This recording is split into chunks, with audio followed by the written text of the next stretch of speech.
Well, I'm not a crook. I've earned everything I've got. Military-industrial complex.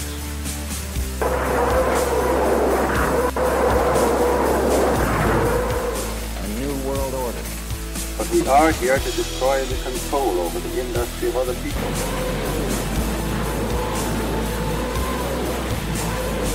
I did not trade arms for hostages. It's been time to be a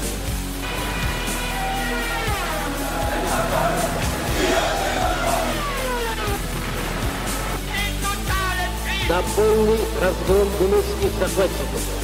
Myth20c podcast. Lithuania today is a country with fewer than 3 million people, but has a history stretching back thousands of years, with one of the oldest living Indo-European languages and heritage of being at the center of a constellation of empires, including that of Kiev-Rus and the Grand Duchy of Lithuania. But as the 20th century progressed and the First World War came to a close, the small nation-state sat precariously between two weakened but steadily rebuilding rivals, Germany and Russia. As the Second World War erupted in 1939, Lithuania was literally torn apart as the two great armies rolled through. In some ways, the war did not end for the Lithuanian people until 1953, when the last of the Forest Brother partisans submitted to Soviet occupation, and after nearly a third of their population had been forcibly removed to the gulag. When the Iron Curtain fell in 1990, Lithuania aligned itself more closely with the West and enjoyed an economic boom, joining NATO and the EU. As Europe today struggles with its economy and a demographic and migration crisis, however, Lithuania looks for ways to retain its sovereignty while maintaining its vitality. Welcome to the Myth of the 20th Century podcast. Today we are joined by Cathedral Princess from the Darwin's Digest podcast, and we're going to be discussing Lithuania and Lithuanian fascism. Welcome, Kathy. Hi there. Hope you're doing well. Great. Also joined by Adam. Hey, everyone. Hank. Hi. Hans. Hello. Kathy, you want to kick it off? Sure. So the topic for today is Lithuania, and we're going to stick to the 20th century most of the time, but I think a gentle introduction into this great and strong nation is necessary for a little bit. So maybe spend the first 4 or 5 minutes just as a general overview of the history of Lithuania. And I want to apologize in advance for any kind of factual inaccuracies that my friends who will be listening to this will definitely pick up. So sorry, guys. I'll try to be as accurate as I can. So the history of Lithuania dates back, for thousands and thousands of years. But the as sort of tribal, the tribal settlements there have existed, since before the Indo-Europeans arrived, and then afterwards the formation of the Baltic tribes took place. But really, the first recorded date of the name, specifically Lithuania, dates back to 1009, which was when a bishop called Bruno came to Lithuania and got his head cut off for trying to convert us to Christianity. So that is the it's a general theme in early kind of Lithuanian history is our conflicts with neighboring tribes and with Christians from the West. So the Lithuanian state really formed because of these pressures from first from the Vikings, then from the kind of the Ruthenian and Slavic invaders, and then even more so from the Teutonic and Livonian orders that came to East Prussia and to the sort of the Livonian Latvian region. And from about the late 12th century is when the sort of state began to be organized. So really quite late compared to Western Europe. But so the Grand Duchy of Lithuania lasted from around the 13th century to 1569 as an independent entity, and 1569 was when the union with Poland was enacted. and the Lithuanian-Polish Commonwealth came into existence. So that went on for quite a while. The territories were included most of what today is Ukraine, in some periods going up to Estonia and down into kind of the kind of Hungarian, Romanian region. At the best of times, we have this concept of from sea to sea, so from the Baltic to the Black Sea is what we Lithuanians like to imagine our our rule extending. The kind of a small state complex that we have these days. But we was kangs once historically. So. If I can ask about that, I'm curious about how the linguistics have evolved in Europe, because a lot of these Eastern European countries did have a greater extent than they do now. So Ukraine used to be actually the ruler of kind of the Slavic world. It was Kiev-Rus. And that language, I guess, is isolated to primarily Ukraine, I assume, today. But you have these Baltic states that have these other very distinct languages, and they're not big countries.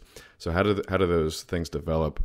Is there some sort of geographic dividing line between you, and how did these evolve over time? And how did really Lithuania come to be, if it was much bigger at one point? Okay, that's a very broad question. I'll try and not stay too long with it. So, the Lithuanian and Latvian, I include Latvians in the sort of the Baltic linguistic family is an Indo-European family. It's if you go further back into history, there's one common Baltic Slavic root, but that split off a very long time ago. So there's very little actual commonality between the Baltic and the Slavic languages. And the Baltic tribes have always been very small numerically. So, for example, during the Grand Duchy of Lithuania, the Lithuanians themselves were maybe 10% of the population. We've always in the minority, as such, ruling over various Slavic tribes, Slavic nations. But there's always been, it's. I don't know how to explain it, in sort of scientific rational terms. But there's always been this resiliency, within our ethnic group to attempt to make us, to extinguish us. And we've always held our identity and our language very dear, and it's an extremely important part of our identities is the language. And there's not really any kind of geographical isolation that could account for it. And unlike a place like Switzerland, for example, where you have mountains on all sides or anything like that, Lithuania is that sort of that area of the world is pretty flat and pretty accessible.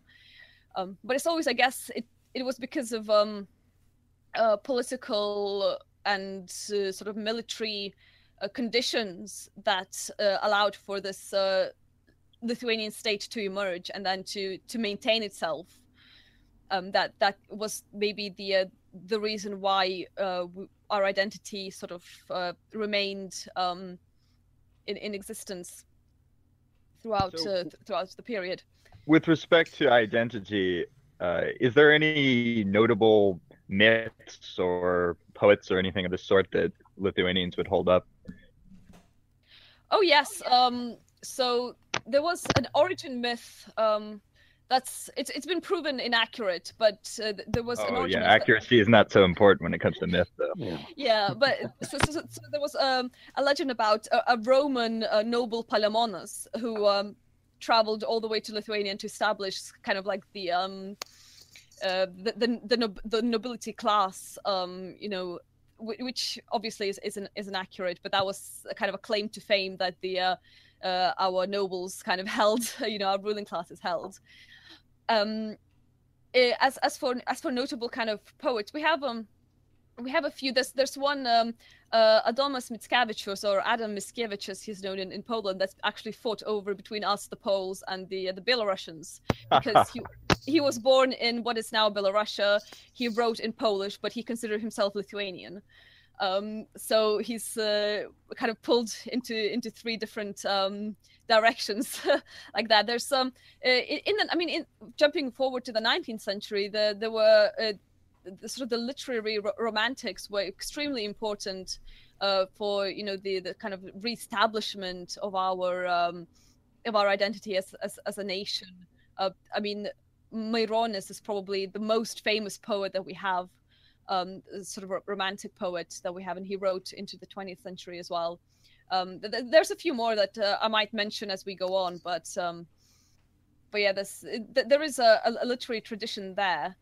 Even though we became sort of literate quite late on because we were an oral pagan community, even though so Lithuania became Christianized in the late 14th, early 15th century, but the pagan tradition carried on far later, and the literacy wasn't a main concern at the time, I guess.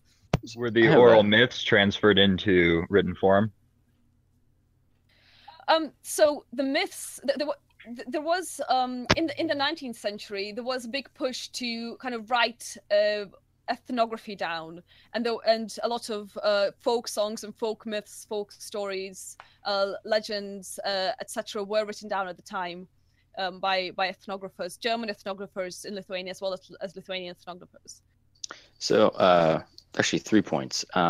That's similar to the history of Finland, with the writing of the Kalevala, which was sort of the Iliad of Finland, and it was written under Russian occupation. And it's not accurate, but it's sort of the founding ethos of Finland. It was written in the 19th century, I believe, just sort of ad hoc, collected from various Finnish sources. Yes. So just a very quick point to that. Lithuanians, we are one of the few nations that don't have a myth like that. Latvians have their equivalent of the Kalevala. I'm blanking on what it's called at the moment, but I might remember it and in a while, and I might make a note of that. But we, because ours was never written down, we seem to have lost it in the mists of time. Our sort of epic was never recorded. On the Roman origin myth, really quickly. Anyone who's a big fan of history or Roman history has probably read or heard of Tacitus. And Tacitus was acutely aware through scouting and through explorers of Baltic peoples, and had a couple names for them. There's some indication he might have been aware of the Finns, and he might have been aware of Scandinavians, but the Romans were certainly at their peak very well aware of the Baltic area, and had possibly some trade with it at some point. And on the Lithuanian language, anyone who's a fan of linguistics, I would say look into this language. It's, as far as I know, probably the most well preserved language in the Indo-European family as of right now. Yes, we do pride ourselves on kind of being the closest to the Indo-European, the proto-language as you can get. If you hold up Sanskrit and Lithuanian side by side, there are a lot of words that are basically the same. Wow. Yeah. And it's sort of a fluke of history, given the location of Lithuania. It's not very well isolated. And given the fact that a lot of the smaller Baltic tribes surrounding Lithuania have been wiped out, either by Lithuanians or by outsiders, it is sort of a miracle or a fluke, whatever you want to call it, of history that they've come to this point, with this sort of long, rich historical tradition. Yeah. Bringing us to the 20th century. Yes. Can you set the scene for Lithuania in the 20th century, Kathy? Yeah, of course. I was gonna mention very quickly the breakup of the Polish-Lithuanian Commonwealth. Oh, please do. At the end of the 18th century. I'm just not quite there yet. So the Polish-Lithuanian Commonwealth was basically declined over time, partly because it was one of the few places in Europe that resisted absolute monarchy, and that was detrimental actually to its existence, because the parliament of the nobles could never get anything done. And the Polish-Lithuanian Commonwealth got basically eaten up by Austria, Prussia, and Russia. and the vast majority of Lithuania ended up within the Russian Empire, with only Lithuania Minor and which is or East Prussia as it was known then, and small parts of that actually are part of Lithuania now, being within Prussia. So the were the lucky ones, I guess. And interestingly enough, there was a constitution written in 1791. The Constitution of May III was it's actually one of the I think it was probably the third constitution written in the Western world, after the French and the American, to try and start a very belated reform process, but obviously that didn't really help. So then Lithuania was under Russian control for a good 100+ years, from 1795 to 1918. There were two major uprisings during that time, which basically ended up with the Lithuanian language and culture being severely repressed by the Russians, which in a way kind of helped it along, I think, because we were a very contrarian people. So if you try to oppress us, we're going to really stick together and fight back. But the moment you let us, you lift the foot off, we're going to kind of, we're not as resilient anymore. So they closed the Vilnius University, which was actually the first university in Eastern Europe to be established, and they forbade the Latin script, because Lithuanian is written in Latin, in case anybody doesn't know. It's not a Cyrillic language.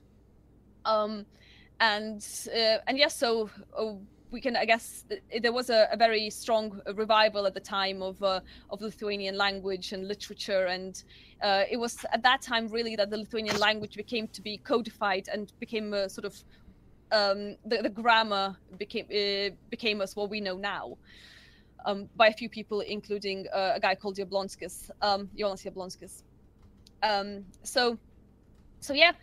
We can then, I guess, jump into the 20th century. There was a kind of a conference in 1905 called the Great Seimas of Vilnius, sort of the Great Parliament of Vilnius, which then it was a large congress of Lithuanian representatives that demanded provincial autonomy, and then the Tsarist regime actually made a number of concessions at the time, because obviously the Russian Empire was weakening as such. And they were again permitted to use the native languages in schooling and in public, and they stopped being repressive towards the Catholic Church, and the Latin characters again replaced the Cyrillic alphabet. And then this was right on the heels of the Russo-Japanese War. No? Yeah. This is and the same first year. Russian Revolution as well, wasn't it? Well, yeah. So in 1905, there was an attempt to undo Tsarist rule by there were a lot of groups in Russia, including communists, but there were a lot of groups that had various ideas about where Russia should go.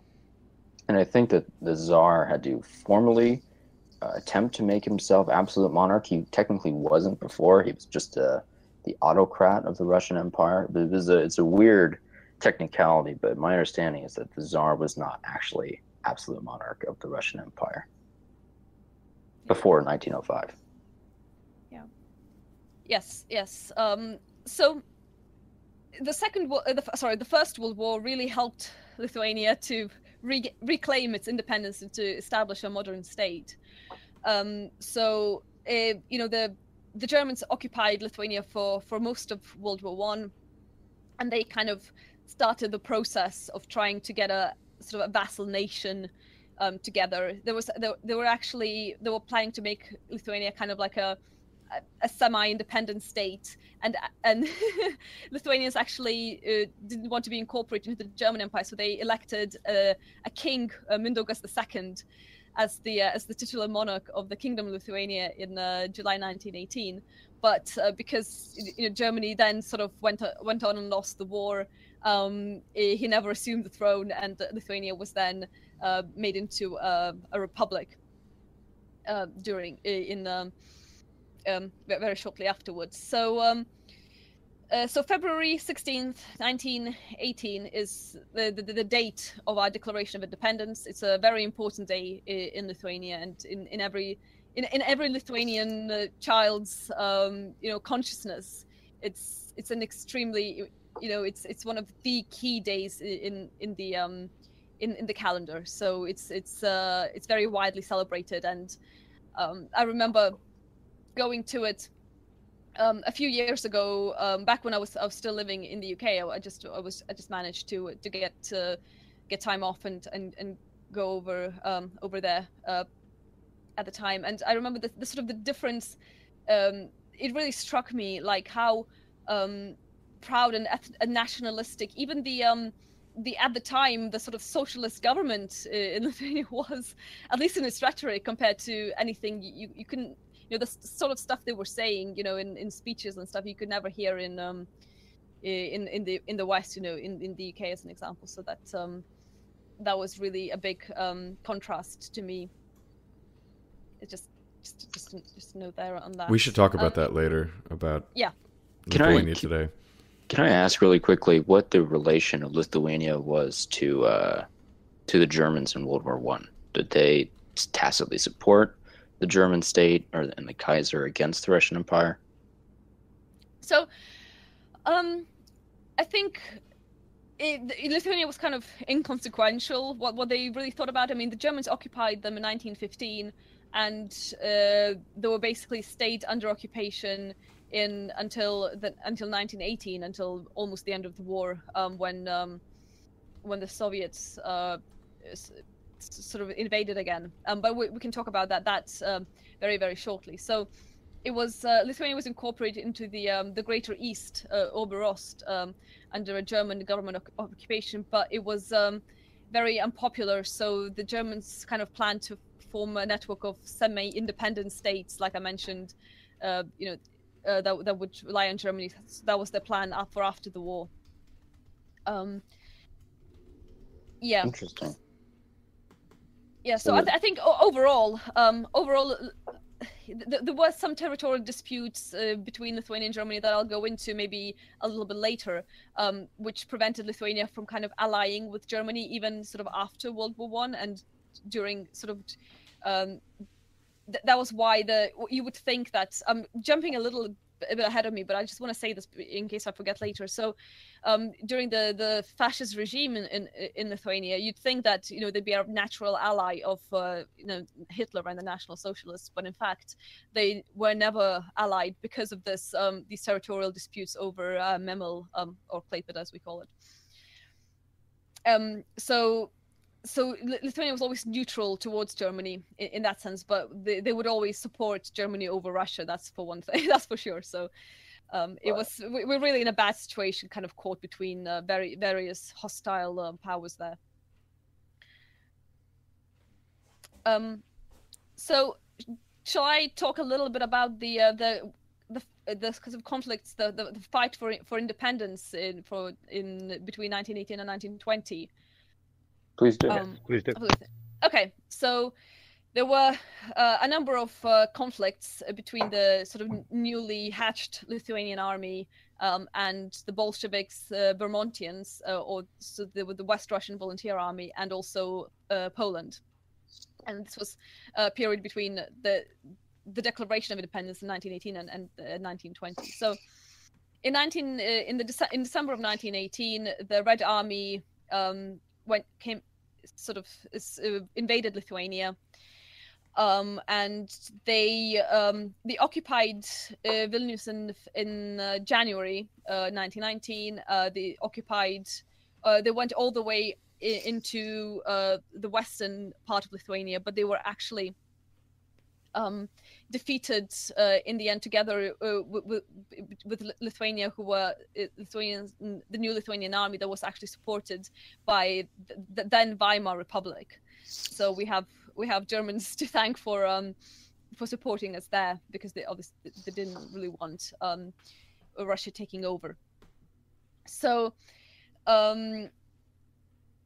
after that, there was there was a conflict up in Latvia between the sort of the Latvian independence movement, which I'm not an expert about in any means, so I'm not going to talk about them much. Only to mention that they had conflicts between them and the Vermontians, who were the sort of the opponents of the of the Bolsheviks, Russian opponents of the Bolsheviks, but they also had kind of territorial desires over the Baltic states.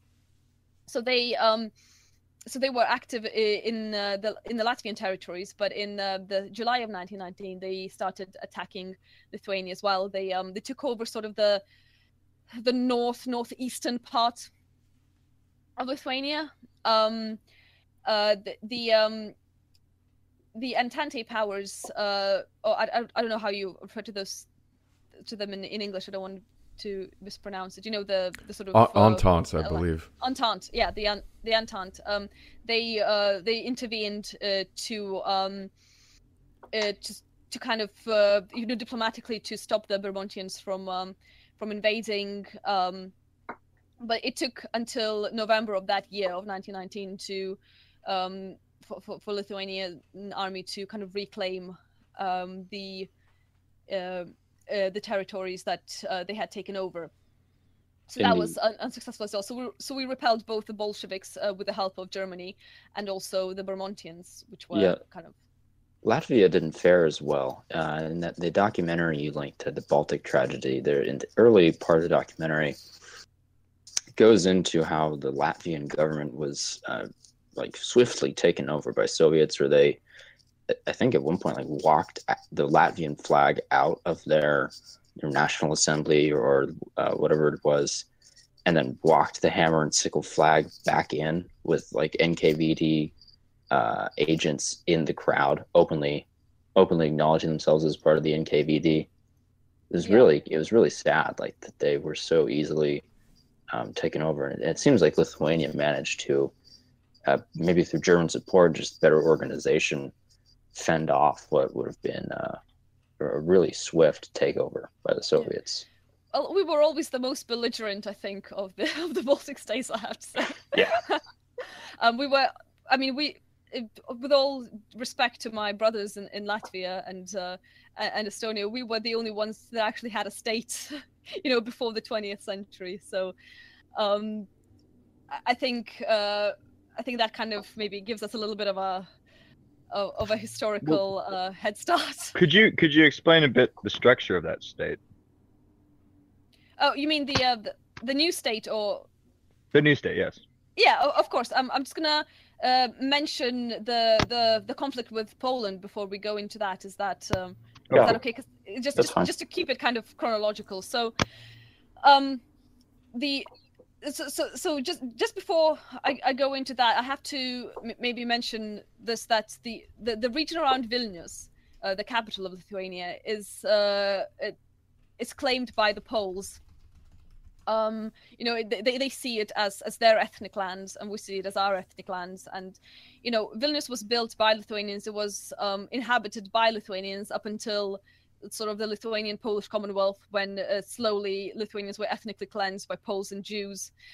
We see Vilnius as ours, they say it as theirs. And that's why in April of 1919, the Polish army, occupied Vilnius and the territories. And so throughout the interwar period, Lithuania and Poland were technically at war with each other, or at least they didn't have any diplomatic relations. So Poland basically occupied the region of Vilnius up until 1939, really, when they were forced to give it back to us by the Soviets as a condition of basically our occupation. And the capital of Lithuania was moved to Kaunas, which was known as the temporary capital. It was the capital for the entire interwar period, but it was never kind of acknowledged as the new reality. We always held out that Vilnius will be ours again. So they held that. Pilsudski was the guy you may have heard of who led that fight. So this was part of, I guess, after the war, to weaken Germany. They were trying to build up Poland, it seemed, and so they were giving Poland part of Lithuania. It sounds like. Yeah. The sort of the or what do you call the United Nations at the time, basically. League of Nations. The League of Nations. That's right. The League of Nations. They gave Vilnius over to the Poles. In the end, they kind of stopped us from retaking it. So that was a bone of contention that we had, and I think, I mean, we obviously I can very well understand the claim that we have towards Vilnius. It's not only a political center. It's in a way, from a pagan perspective, it's a spiritual center as well. You know, it's not only from pagan, I mean, from a Christian perspective as well. We had our main cathedrals there. We had, and before that, we had a main kind of shrines and a main, everything there. It's just so important to the Lithuanian psyche. So we lost that, and the conflict that Lithuania and Poland had was, in the end, it was detrimental to both of us, because it was partly why we were then the Soviet Union was able to play us off against each other, which was very unfortunate. But another brief thing. If you look at the Lithuanian map today, it is different from the interwar Lithuanian map. So it was a smaller area then because we'd lost Vilnius, and also the area of the sort of the western bit of, including the city of Klaipėda, or Memel as they call it in Germany. That was at the time considered a sort of an autonomous zone that was administered by the League of Nations. But then we in 1923 we instigated a sort of a rebellion there and basically took it over. So you guys were asking about the structure of the state as it was sort of in the 1920s. Yes. Yeah. So very quickly, there was in the beginning it was a constitutional parliamentary republic. We had up until 1926 we had various parliaments, various elections, sort of generic democracies as they were kind of starting to develop at the time in and around Europe. So up until 1926 the government was mainly composed of the Christian Democrats, the leading, the big party, with various coalition partners. But in 1926 there was a crisis in government, and the new government was formed by a more left-wing force composed of the Social Democrats and the what we call we kind of call them the nationalists, but it's they're kind of understood to be like left-wing nationalists, and they're and this government started trying to undo a lot of very kind of important basic in a way basic ideas of what the Lithuanian state was to be like. So, for example, they tried to lessen the role of the church and to separate the church and the state, because at the time, basically we had the Catholic Church was our national church. There were also agitation by various communists and such at the time as well, and there was a new allowance for Polish schools to be built, which did not make the most of the population very happy. So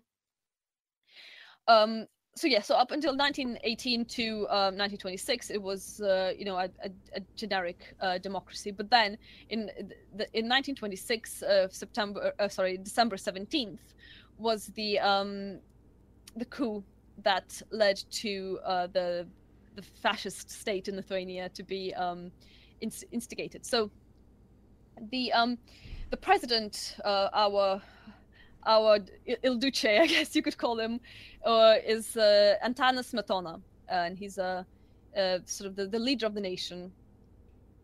and president for life, basically.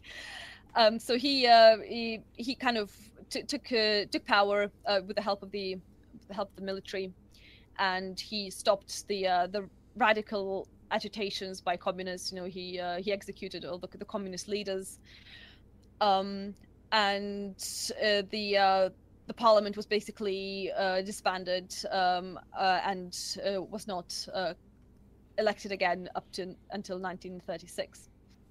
It should be stated that the Lithuanian Christian Democratic Party played a big role in this. Correct? It was very much a Catholic-oriented coup. Yes, it was. It was basically, in a way, it wanted to stop the Weimarization of Lithuania. I think as what we could call it now.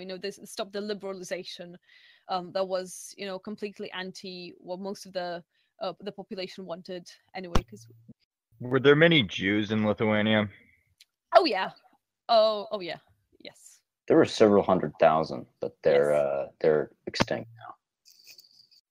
Yeah, we can go into that a little bit maybe when we go into World War II. But yes, we had a very large Jewish minority. Not so much in interwar Lithuania, because a lot of them were in Vilnius, and that was part of Poland at the time. But there were a sizable. Yes, there were sizable minorities there as well, and in the major cities. I mean, in Kaunas there were a lot. I mean, Lithuania, it was part of the Pale settlement. It was in that sort of band where the Jews were allowed to settle after they were kicked out of Western Europe. So thanks, guys. Yeah, Poland had a very large historical Jewish population as well. So basically, you're just saying after like the Inquisition in Spain, a lot of these Jews fled to that part of the world. Yeah, so this is the E. Michael Jones history, where he talks about the Sephardic Jews fleeing the Inquisition, wound up in Poland, and the Polish government gave them special rights, and that's how these shtetls were formed, and they were using loans from the Polish government to make alcohol, and then they bought up other farms and just made more grain alcohol, and that all got put to a stop when the Tsar subsumed Poland and quickly put an end to Jewish activity in the Pale settlement. Yeah, so very briefly on this, actually Kevin MacDonald in Cultural Critique goes into quite a bit of detail about kind of why people in Eastern Europe were really anti-Semitic. And there were several aspects to that. For one thing, the Jews were hired by the nobles to run their estates, because they would not be, they would keep the peasants in line far more than if say a co-ethnic of ours was hired. You know what I mean? They wouldn't have any qualms about punishing and keeping the peasants down. So that was one reason. The other reason is, like you said, about the alcohol. So they owned all the taverns, or almost basically all the taverns, and which led to a massive problem that, for obvious reasons, people did not look kindly upon. And also, in a way, was Lithuania like a beer country before this? You may not know, but I'm just curious. Lithuania is half beer and half vodka. So the western half, the kind of more Germanic half, is beer, and the eastern half is vodka. Yeah. You can. What's the quote? Is history doesn't repeat; it echoes. Yeah. It rhymes, but yeah, close enough. It does. Yeah, it echoes. Yeah. So, and like Kevin MacDonald was said in his book. I mean, the existence of the Jews within our societies basically prevented a middle class from forming up until the interwar period, or the late 19th century. So it almost maintained a feudal order in that sense. Yes, because there was no incentive. Because you already had a population that was literate and economically very astute, obviously. So there was no kind of any incentives for an indigenous middle class to form. and which did keep the locals down. So you can see why the resentment would build up in many ways. I remember it's a funny anecdote. My great grandmother saying that the Jews get cancer because they eat fish, and I was thinking about this the other day. And this sort of story was recounted to me because to show how stupid this old woman was. But actually, Ashkenazi women are far more likely to get breast cancer than the other populations around them. So you can see how how people notice this sort of thing, and how this sort of thing gets into like the local folklore. Did Lithuanians not eat fish? Oh, we do. I know, but the Jews, I guess the Jews eat more or something. They eat more because they have more. Yeah, because they're not allowed to eat pork, and pork is like the main staple meat in Lithuania. So. Oh, okay. All right. Yeah. Gotcha. Yeah. On the subject of the coup, I just want to briefly bring something up. It seems like the Christian Democrat Union, the Christian Democratic Party, they did not play a huge role in actually governing the country after the coup. It seems from my understanding that they were only interested in installing our Antonis, and then quickly kind of left the scene, didn't play a role after that. Is that accurate? I think so. Yeah. I think that's an accurate description. I mean, I think they kind of trusted him to toe the line as in a way to kind of maintain the status quo as they wanted it. To maintain Lithuania Catholic, very strictly Catholic, and to maintain the influence of the clergy. For those who don't know, Lithuania, like Poland, is probably one of the most deeply Catholic countries in Eastern Europe, or towards Eastern Europe, and they've always been like around or maybe just over 90% Catholic, like devoutly Catholic. There's always been sort of a small population of I would say German Lutherans and Orthodoxy, due to their proximity, but this is a hardcore Catholic country, and it's been that way for several hundred years. Oh, they're not pagan elements as well? There are. There are probably some. I can't speak to that, but it very, very Catholic. Yeah, so I can elaborate a little bit on that. The Poles would say that we are not Catholic, we're pagan. But yes, we are. We're very deeply Catholic. It's more about 80% because about. So Lithuania is about 80% Lithuanian in ethnicity, and another around 7% is Polish. So yeah, about 87 to 90% Catholic. And then the rest, small minority of Lutherans, a slightly bigger minority of Orthodox, and especially kind of alt-right Orthodox as well. There's a distinction there. They moved to Lithuania due to like persecution in Russia several centuries ago. And we also have a very, very small minority of very, very well integrated Tatar Muslims who have absolutely caused no trouble to us whatsoever. So that's they're the good ones. I have to say that. Are you being serious?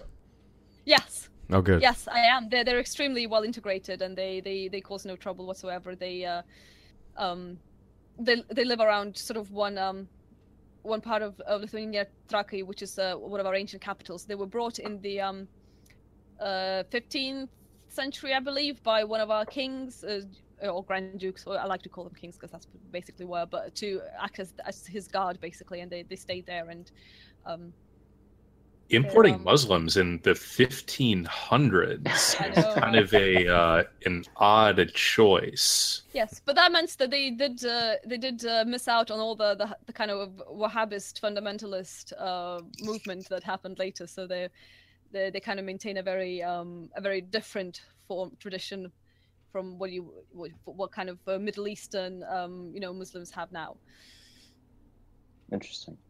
Yeah. So it's very tiny, but yeah. So you are right about the strong Catholic influence, but it is in many ways it's very pagan as well. Maybe not explicitly, but very implicitly. I mean, in the current year, there's obviously quite a very strong and actually officially recognized pagan religion as well. And that was really resurrected during the interwar period as well, because of the kind of ethnic ethno-nationalist sentiment. But yeah, there was in Lithuania the Christianity was very syncretic with paganism. There were a lot of kind of in the traditions, like a lot of overlap between. You would pray obviously to the Christian god, and then you would maybe say a prayer to like the sun and the moon and things like that as a kind of a magic ritual. So it's very syncretic, and that's why the Poles kind of look down on us as being not real Catholics. But so yeah.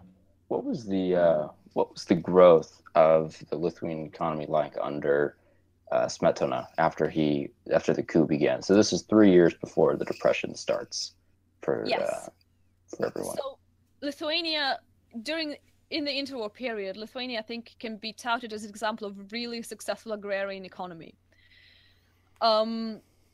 There was very little industrialization, partly because there was resistance to it within the government, and Lithuania was a very important country in Europe for such agriculture products like milk, sugar beet, linen, and exporting dairy products, bacon, things like that.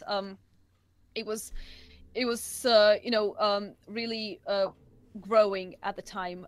There was some industrialization. We actually made airplanes. If you look at it's called Anbo. There was a little bit of industry as well, but the vast majority of the economic kind of output was agricultural.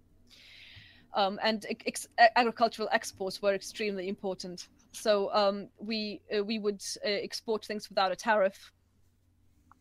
And what would you say were the staple crops of Lithuania, like wheat, barley, rye, potatoes? Yeah, I mean, wheat has always been a major one. Wheat, rye, and potatoes to an extent, but animal husbandry as well was very important. Like I mentioned, sort of dairy and dairy products. Interesting. And linen too. We were after Poland, we were the second place in Europe for linen products, and Poland is much bigger in area wise. So right. There was at the time there was massive economic growth. I mean, we did kind of go from a very low. The floor was very low because the Russian Empire was quite backwards compared to Western Europe. But there was definitely a massive growth and infrastructure development as well. So that's why many of the railways were built. There were a few built during the 19th century, but the vast majority was developed then. And as well there was actually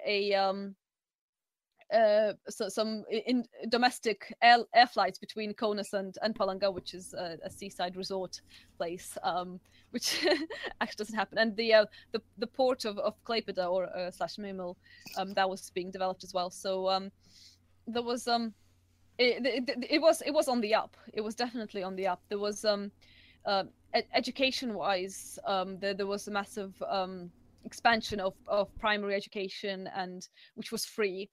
And then sort of secondary education, which most people had to pay for, but it was subsidized, like for the intelligent poor.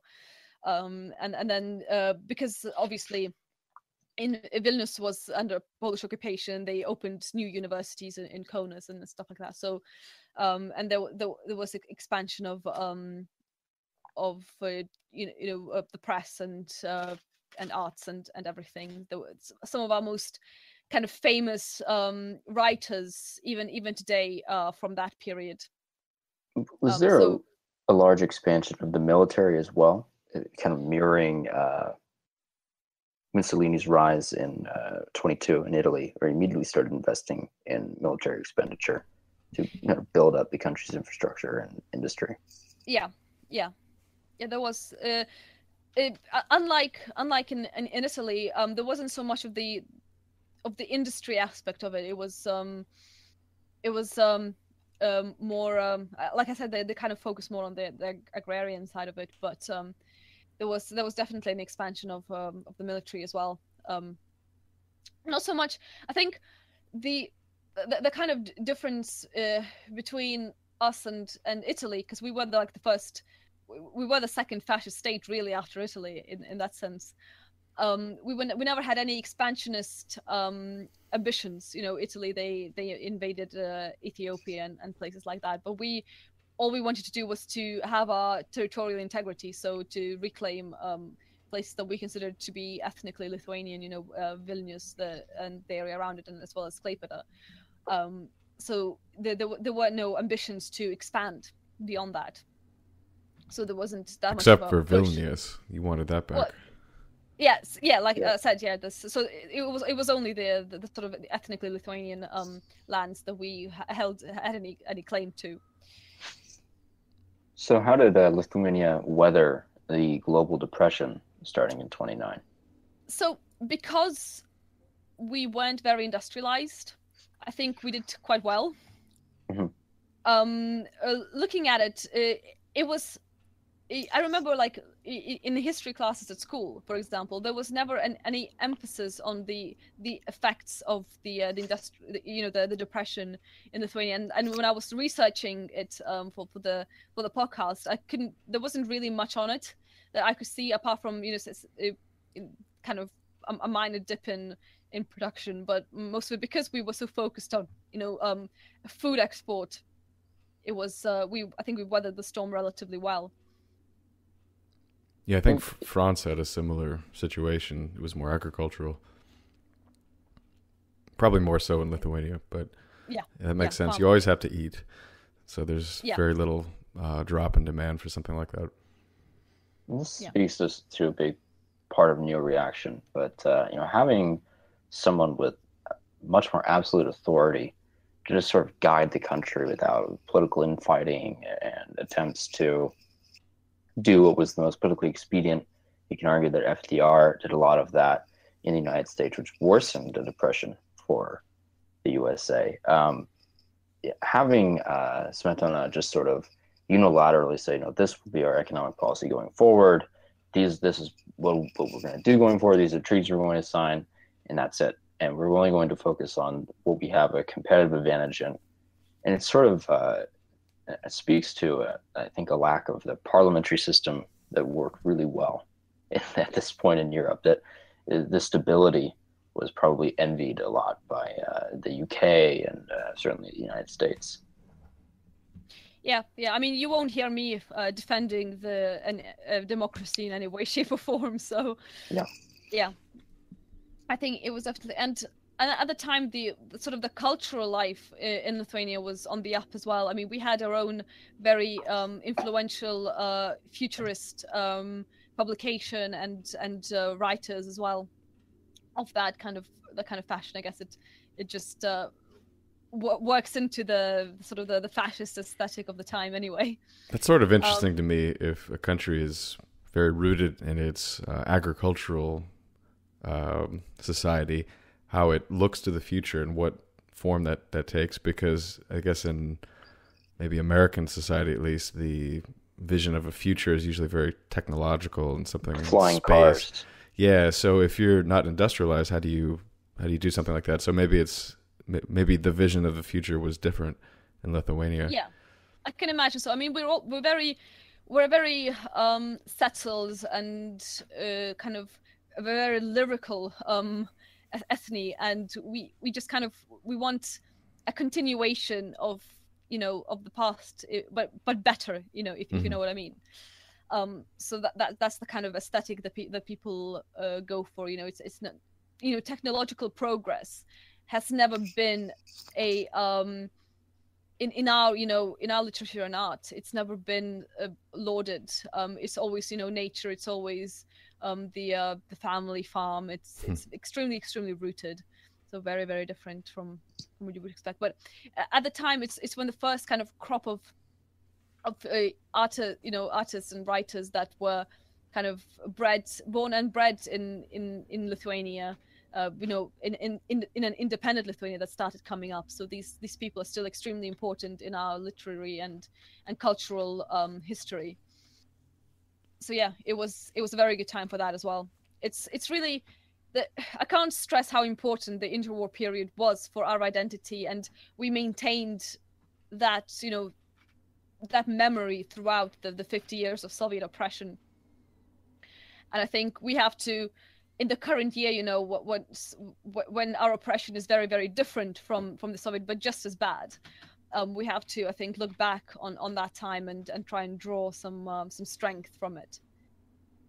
It was sort of it's kind of a loaded term, but it's sort of a crucible for your people, because you were all together in the sense that there was the spiritual capital of your people taken away from you, and you all kind of focused around that together, brought you together, and then you also had these external forces surrounding you that later occupied you. And I think it was just a point where things were focused and brought you together. Yeah. Something absolutely. interesting about Lithuania during this time, the population actually grew tremendously under Smetona, and there was a lot of Americans will be aware of this. There was a lot of emigration from Eastern Europe, from Lithuania, from Poland in the early 20th century to the United States and to the rest of North and South America. But there was still like total population growth of Lithuania without, or even if you factor out that immigration, despite the depression and despite like what Kathy said about an increase in education. Typically you don't see an increase in your population when you have a depression and when you're increasing the education level in society. It's sort of an interesting, again, a fluke of standard models. Well, yes, or it could be an influence of optimism that's due to a strong fascist regime. Yes. you could say that maybe why. Yeah, I mean, there definitely was a lot of emigration to the United States, but a lot of it was not a permanent emigration. I mean, I know a lot of people, and I have people, in my family who went to the States like for X number of years, and then once they've earned enough money to buy a farm of their own, they returned and established themselves back home, because a lot of the immigration was not permanent. Some of it was, obviously, but a lot of it was not. I think overall about a third of the people who went to the States, across the world, I'm talking about not only Lithuania, I think about a third went back. So and a lot of the immigrants into America that stayed were of a certain ethnicity, if you know what I mean. We have the dubious honor of having Emma Goldman as one of our exports. Oh, I did not know that. She's although Lithuanian. not our co-ethnic. Oh. Lithuanian. Well, no. I mean by a Jew of Lithuanian extraction. Yeah, a Litvak. She's a Litvak. Is what we call them. So is a lot of famous Jews. Netanyahu is one. We have Litvaks are very well established in the international Jewish community.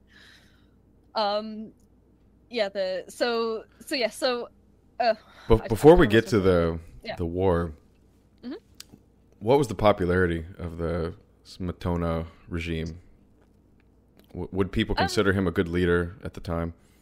Well, I can only say from how we see him today, and we see him today as a great man, whose only fault was really at the end to kind of flee the oncoming Soviet regime and not stay and fight. So he's seen, I think, from everybody I know, sees him, and that, I'm talking about normies, see him as a positive, a great man and a great leader. Now, why is that? I mean, because I would assume that during the Soviet occupation of your country after World War II, there was probably a de-emphasis on his leadership in the education system. And so is there kind of a rebellion today that is looking back at him in a favorable way?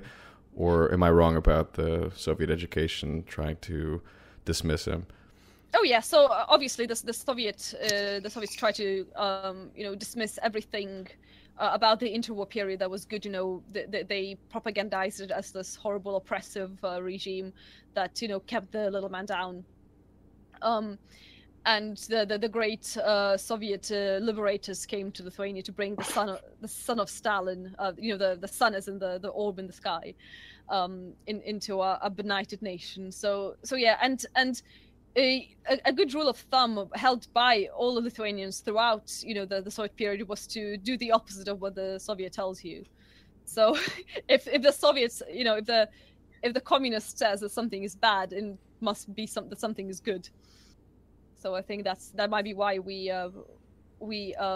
value the interwar period so much. And I mean, it only took me being I've always kind of liked that period. I mean, as do I think most normies in Lithuania. But it only took me when I became woke did I see how good it really was. Like, we had this great fascist regime that was really for our people, by our people, for our people, and it was really good for us, and we were doing really well. So it just doubles my enthusiasm for that time period, and I just want to spread the good news. I think.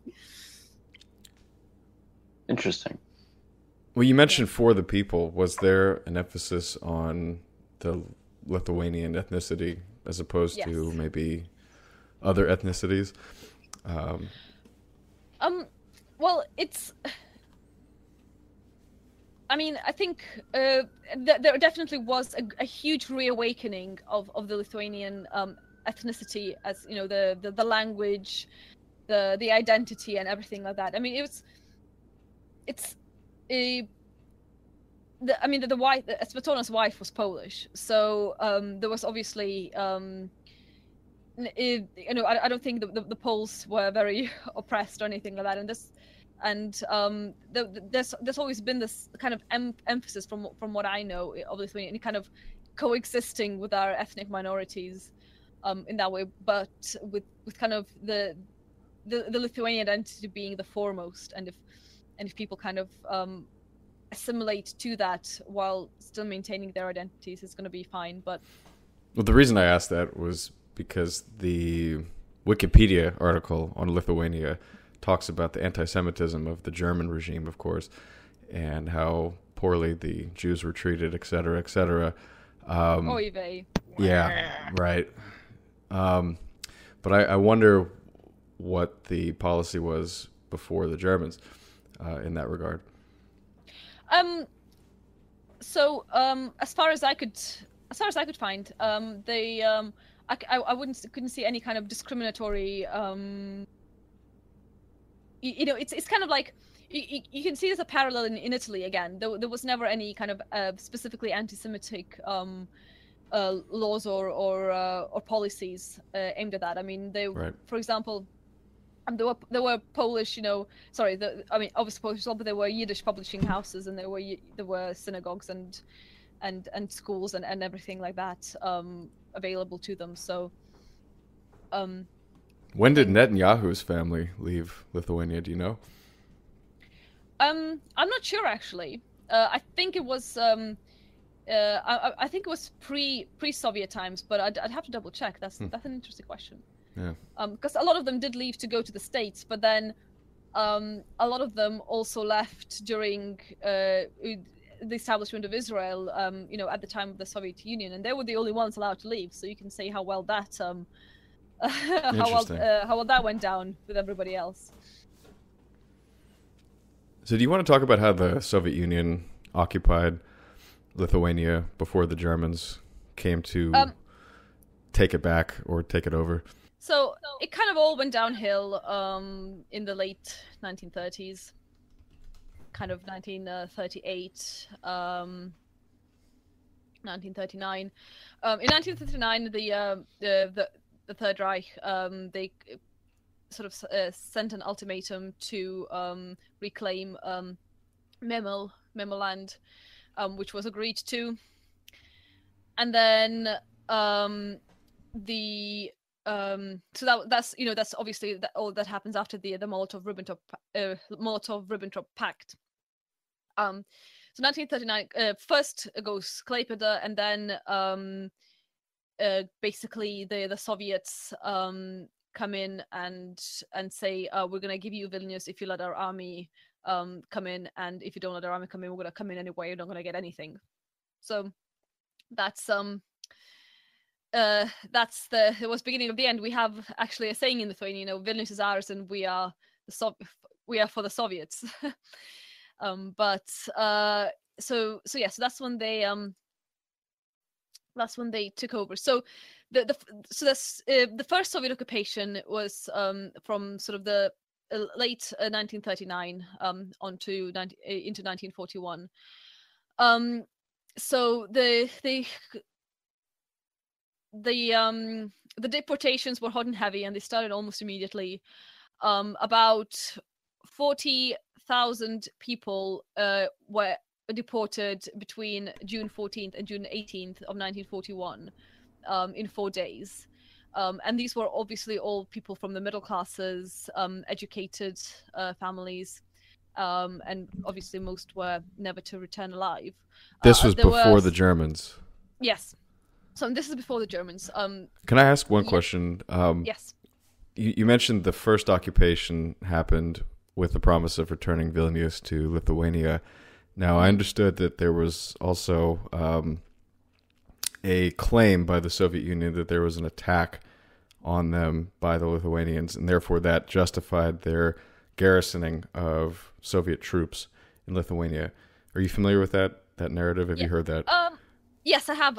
So I think that is that attack happened when the Soviets were entering Lithuania, because the condition for kind of returning as Vilnius was for them to be allowed to have bases on our territory. And was this a unified group of Lithuanians, or was this a faction that just didn't want to have Russians basically rolling in? Do you know how that broke out? Was it organized by the government, or was it an independent group that was attacking or resisting? I'm not 100% on that. I think it was not coordinated from the government, but I can't be 100% sure on that. Okay.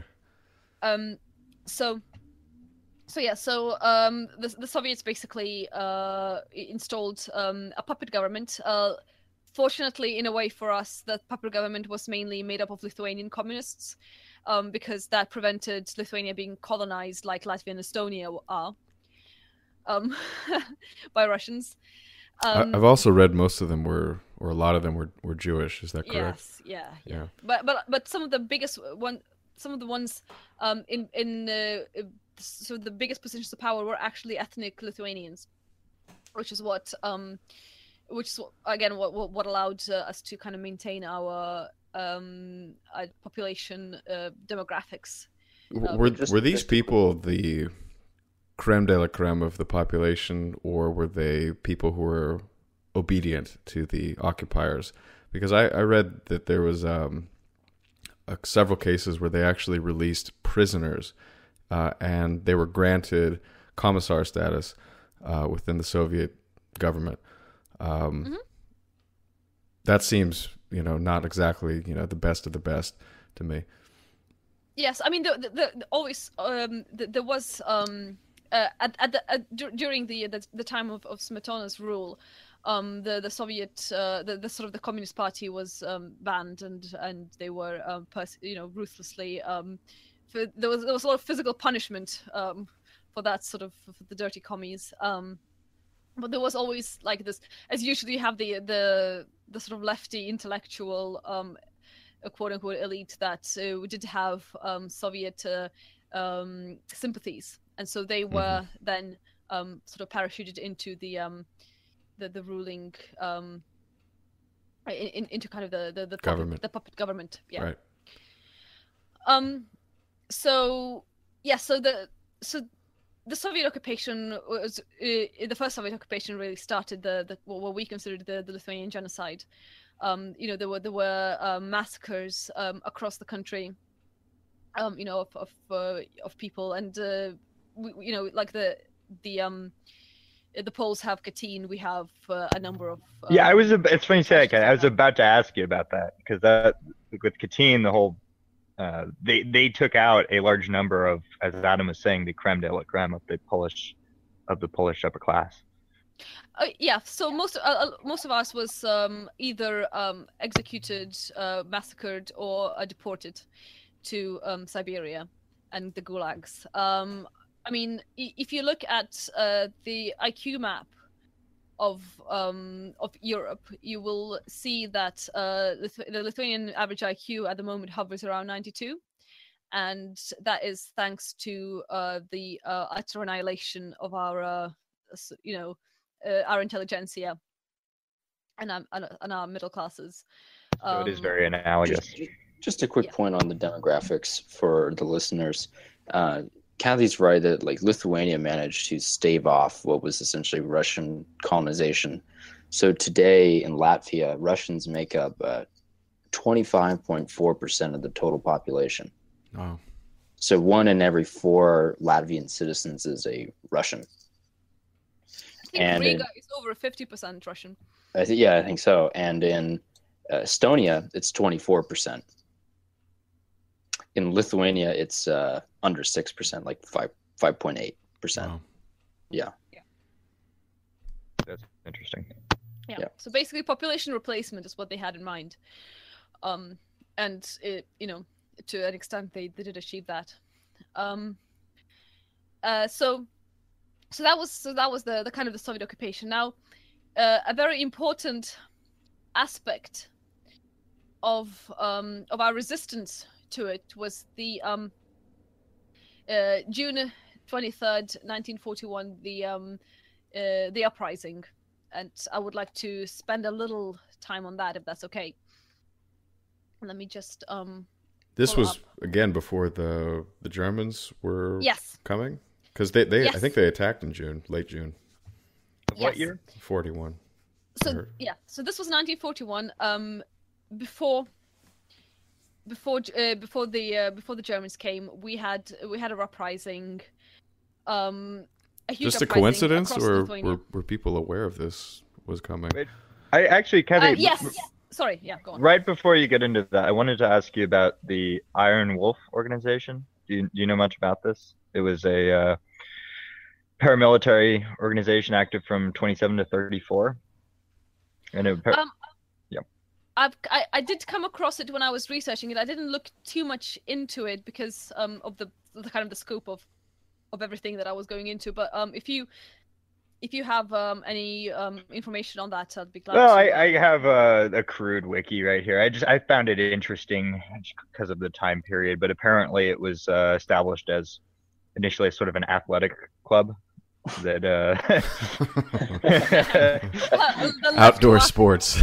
Yeah, they were doing outdoor sports stuff, and again, according to the wiki, the movement was banned in 1930. And it continued as an underground group, even more radical. In 1934, its members attempted a failed coup d'etat against the president. Forgive my pronunciation. Smetona. Yeah, Smetona. Yeah.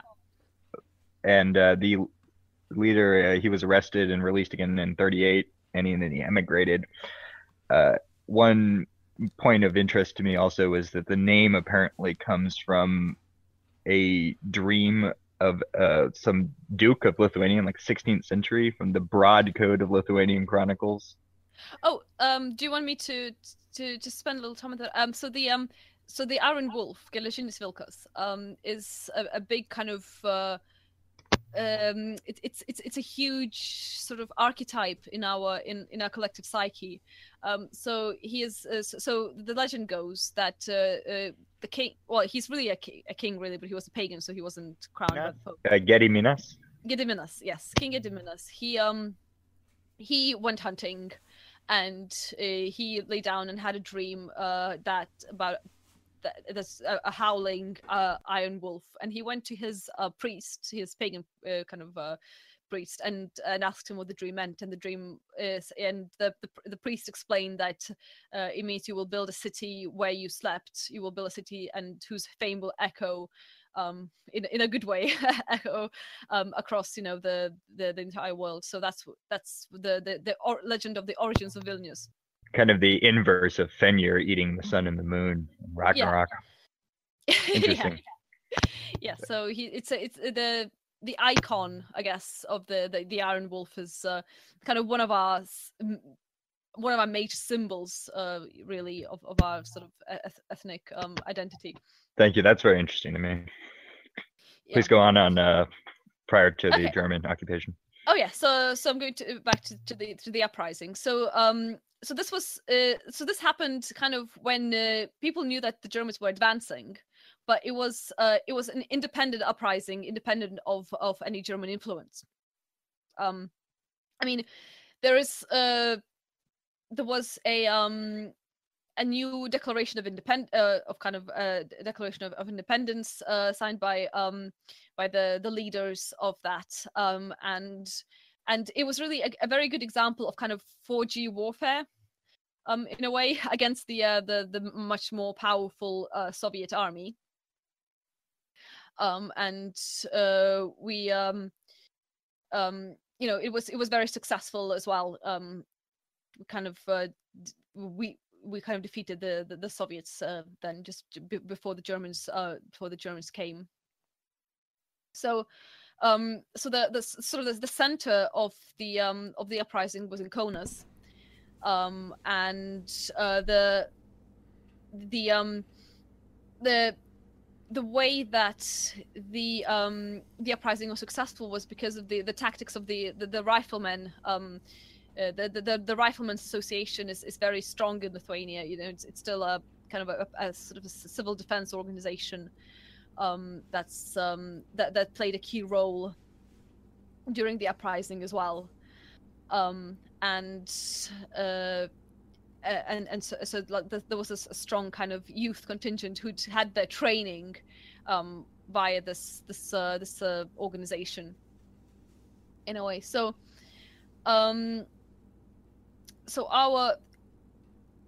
one of the leaders of this uprising, Skripka, he is being vilified at the moment as like a Nazi collaborator by all the usual suspects. It doesn't need explaining, but they did get some they got training, and a lot of them kind of coordinated this from for the safe base of Germany at the time. But that was it was that uprising is important in kind of debunking the idea that the occupation of Lithuania was voluntary, and that we accepted the Soviets with open arms, which was completely untrue. And it was also a very important kind of in that sense that we wanted to reclaim our own independence without we didn't want to be a proxy of the Nazis in any way, shape, or form. We wanted to be our own people once again. So it's a very important time in our history, and it's the way that it's kind of being tarred at the moment by all the shitlibs and that, because of the leaders might have shot a couple of Jews at some point, allegedly. Whoops. Whoops. Things happen. If maybe those Jews were Bolsheviks, who knows? What was the German reaction or support of this movement when they did arrive? So we at the time, Lithuania saw Germans as liberators, because that's what they were really. In a way, they helped drive the Soviets out. In the end, they ensured that the Soviets wouldn't return anytime soon. But the kind of enthusiasm for the Germans really waned very quickly when they realized that the Germans were not interested in helping us reestablish a Lithuanian state. That we were gonna be under their thumb from now on. So that was. Do you think this is maybe speculating, but do you think that was something they were doing because it was a war situation, or because that was a long-term plan for the German Third Reich to have Lithuania as sort of a vassal state of Germany, rather than something that's its own? Yeah, it's hard for me to say, because there's just so much disinformation about the Hitler's quote-unquote views on Lebensraum and stuff like that. The sort of Lebensraum idea, and also there's this I think and I think with good reason, this meme put out by the usual suspects that Hitler saw us as subhuman, as like almost like Slavs, and he was gonna genocide us all, which I think is complete nonsense. While there was no SS regiment, purely Lithuanian SS regiment, many Lithuanians volunteered in the SS, and they didn't have any problem with that. There's just so much disinformation going around. I think it's really hard to say what the plans really were for that that part of the world. Well, that's very fair. It seems like Ukraine had a similar situation where the Germans were welcomed as liberators when they first arrived, but then things started going worse when the Germans were executing partisans and people who were resisting their occupation, and especially as the war got really bad, people were not really willing to have trials with people who were brought up under charges. Things were just carried out expediently. And today it's interesting in Ukraine because there's a lot of people who harken back to this kind of like Nazism.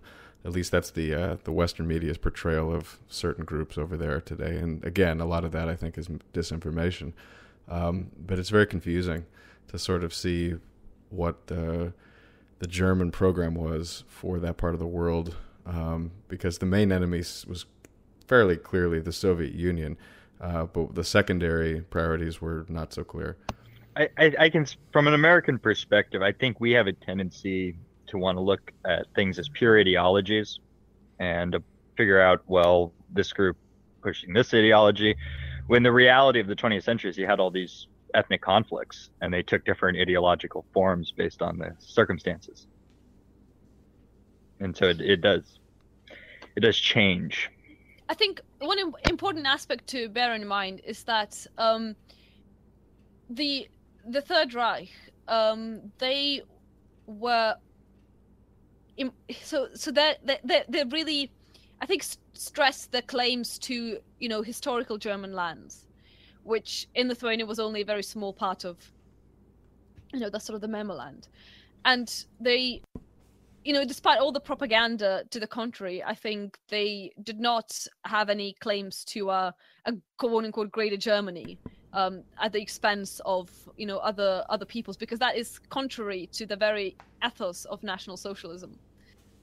So I mean, I would be very skeptical towards any claims of like, oh, he was just going to genocide you all, when we knew who our German animosity towards us was far less than the communist animosity towards us. Right. So I guess we should probably briefly touch on what it was like when the Third Reich left the Baltics as the Red Army defeated the Ostfront and quickly moved in to the Baltic states once again. Oh my God. So was it like an immediate takeover of the Lithuanian and Estonian and Latvian governments with installations of communist parties and so on? Pretty much. I mean, because the Germans hadn't allowed us really to reclaim any sort of sovereignty. I think it was one set of occupiers out, another set of occupiers in. And they, I mean, once the Germans had left, and I mean, a sizable amount of the population had left as well, because they knew what was coming. Mm-hmm. The Soviets took over once again, and the deportations resumed, and then that's when the partisan, the underground resistance really took off as well. So I mean, the two kind of major countries, I think, with the sort of the biggest and the most well organized partisan the resistances was Lithuania and Ukraine. I don't know if I don't know much about the Ukraine resistance apart from Stepan Bandera, the name of the leader really. But I don't know if you guys are any more aware of that. We can say we'll probably save that for another episode. Yeah. So the Red Army comes in, and you were alluding to maybe what happened. Okay, so if you want to talk a little bit about the resistance, I guess. So the official kind of timeline of the resistance is from 1944 to 1953, and the sort of official numbers are about 30,000 Lithuanian freedom forest brothers and their the supporters dead during the time. So as the Eastern Front was sort of moving towards Lithuania, by the end of 1944, Lithuania was again fully occupied by the Soviets, and then they were quickly drafting everybody in, and a lot of people were to avoid being drafted into the Soviet army, started moving into the forests and started organizing, and the kind of official organization was really from 1946. That's when the sort of official organization really began. And before then, they were kind of maybe slightly more dispersed groups. So it's thought that about 50,000 Lithuanians overall took part in the resistance actively, as in actually were active fighters, and then about 100,000 were sort of their supporters. So no, that's a sizable amount of people. In what way did the support take place? Was it shelter? Was it food? Shelter, providing them information, carrying messages between different groups. There must have been incredible surveillance going on by the Soviets. I mean, they were not shy about that sort of thing. So oh yes, absolutely. The NKVD, I mean, KGB there forces. were AKNVD and other, sort of collaborators. We call them steadily. It's kind of like a slur we have for these people who are collaborating with the Soviets. They were usually kind of criminal elements that were given rein to. Could you say that again? For some reason, that just sounds so appropriate. Striby, or stribs, I guess, is the kind of the English, the sort of westernized version. So, it was really, really well organized. They had different sort of command structures for different parts of Lithuania. They had kind of main regions. So they had a western Lithuanian region and a northeastern region, and a southern region.